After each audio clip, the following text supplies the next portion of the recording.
ನಮಸ್ಕಾರ ಎಲ್ರಿಗೂ. Doctor Virupaksha Devaramane sir ಬರೆದಿರುವಂತಹ ಮಕ್ಕಳು ಮಕ್ಕಳಾಗಿರಲಿ ಬಿಡಿ ಪುಸ್ತಕದ ಮುಂದಿನ ಚಾಪ್ಟರ್ ನನ್ನನ್ನು ಕಂಡ್ರೆ ಸಿಟ್ಟು ಯಾಕೆ. ಸಾಮಾನ್ಯವಾಗಿ ಇದನ್ನು ಯಾರಾದರೂ ಪೇರೆಂಟ್ಸ್ ಕಾಮನ್ ಆಗಿ ಹೇಳ್ತಿರ್ತಾರೆ. ಅಂದರೆ ನಾನಿದ್ರೆ ಅಷ್ಟೇ ಮಕ್ಕಳು ಹಠ ಮಾಡ್ತಾರೆ, ಬೇರೆ ಎಲ್ಲರ ಜೊತೆ ಚೆನ್ನಾಗಿರ್ತಾರೆ, ನನ್ನ ಬಳಿ ಮಾತ್ರ ಹಠ ರೋಷ ಎಲ್ಲ ತೋರಿಸ್ಕೊಳ್ತಾರೆ ಅಂತ ತುಂಬ ಜನ ಈ ಕಂಪ್ಲೇಂಟ್ ಹೇಳ್ತಿರ್ತಾರೆ.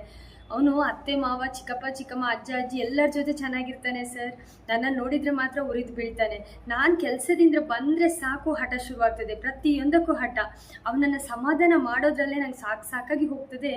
ಎಲ್ಲರದ್ದು ಒಂದೇ ಮಾತು, ನೀನು ಇಲ್ದಿದ್ದಾಗ ಅವ್ನು ಚೆನ್ನಾಗಿರ್ತಾನೆ, ನೀನಿದ್ದಾಗ ಮಾತ್ರ ಹಾಗೆ ಮಾಡ್ತಾನೆ, ನನಗೆ ಒಂದು ಸಂಕಟ ಆಗ್ತದೆ ಸರ್, ನಾನು ಒಳ್ಳೆಯ ಅಮ್ಮ ಅಲ್ವಾ, ನನ್ನಲ್ಲಿ ಏನೋ ಸಮಸ್ಯೆ ಇದೆಯಾ, ನಾನೇನಾದರೂ ಬದಲಾವಣೆ ಮಾಡ್ಕೊಳ್ಬೇಕಾ ಅಂತ ಒಂದು ತಾಯಿ ಸರ್ ಹತ್ರ ಹೇಳ್ತಾರೆ.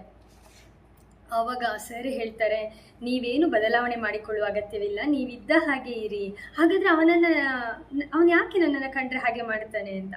ಅಂದರೆ ಇಲ್ಲಿ ಸರ್ ಹೇಳ್ತಾರೆ, ಮಕ್ಕಳು ಹಠ ಮಾಡೋದಕ್ಕೂ ಕಾರಣ ಇರ್ತದೆ. ಅವರು ಎಲ್ಲರೆದುರು ಹಠ ಮಾಡೋದಿಲ್ಲ, ಅವರು ತಾಯಂದಿರ ಜೊತೆಗೆ ಹೆಚ್ಚು ಹಠ ಮಾಡೋದು. ಯಾಕಂದರೆ ಅವರು ನಿಮ್ಮ ಬಳಿ ಹೆಚ್ಚು ಸೆಕ್ಯೂರ್ಡ್ ಫೀಲಲ್ಲಿ ಇರ್ತಾರೆ. ಅವರು ಕೇವಲ ನಿಮ್ಮೊಂದಿಗೆ ಕೆಟ್ಟದಾಗಿ ವರ್ತಿಸುವುದಿಲ್ಲ, ನಿಮ್ಮ ಎದುರು ಅವರ ಭಾವನೆಗಳನ್ನು ಒಂದು ಓಪನ್ ಅಪ್ ಮಾಡ್ತಾರೆ. ಶಾಲೆಯಲ್ಲಿ ಅಜ್ಜಿ ಮನೆಯಲ್ಲಿ ಹತ್ತಿಕ್ಕಿದ ಒಂದು ಭಾವನೆಯನ್ನು ನಿಮ್ಮ ಎದುರು ವ್ಯಕ್ತಪಡಿಸ್ಬೋದು. ಅವರ ತಂದೆಯ ಬಳಿಯೂ ಶಾಂತವಾಗಿರ್ಬೋದು, ಆದರೆ ನಿಮ್ಮನ್ನು ಕಂಡಾಗ ಅದುಮಿಟ್ಟಿದ್ದ ಬಿರುಗಾಳಿ ಮೇಲೆ ಎದ್ದೇಳ್ತದೆ. ಆಗ ಕಣ್ಣೀರು, ಕೋಪ, ಉದ್ರೇಕ, ರಚ್ಚೆ ಹಿಡಿಯುವುದು ಎಲ್ಲ ಸ್ಟಾರ್ಟ್ ಆಗ್ತದೆ ಅಂತ ಹೇಳ್ತಾರೆ ಸರ್. ಯಾಕಂದರೆ ನೀವು ಅವರಿಗೆ ತುಂಬ ಹತ್ತಿರವಾದವರು, ಅವರು ನಿಮ್ಮ ಜೊತೆ ಅಷ್ಟೇ ಈ ಎಲ್ಲ ಭಾವನೆಗಳನ್ನ ವ್ಯಕ್ತಪಡಿಸ್ಲಿಕ್ಕಾಗೋದು ಅಂತ ಕಾಯ್ತಾ ಇರ್ತಾರೆ. ನೀವು ಬಂದ ತಕ್ಷಣ ಹಾಗೆ ಮಾಡ್ತಾರೆ. ಇದನ್ನು ನಾವು ಅರ್ಥ ಮಾಡ್ಕೊಳ್ಬೇಕು. ಇಲ್ಲದಿದ್ದರೆ ಅವರು ನನ್ನನ್ನು ಹೊರತುಪಡಿಸಿ ಎಲ್ಲರನ್ನ ಗೌರವಿಸ್ತಾರೆ, ಅವರ ಕೆಟ್ಟ ವರ್ತನೆಗಳೆಲ್ಲ ನನಗೆ ಮಾತ್ರ ಸೀಮಿತ ಅಂತ ನಾವು ಅಪಾರ್ಥ ಮಾಡ್ಕೊಂಡು ಬಿಡ್ತೇವೆ. ನಿಜ ಅಲ್ವಾ?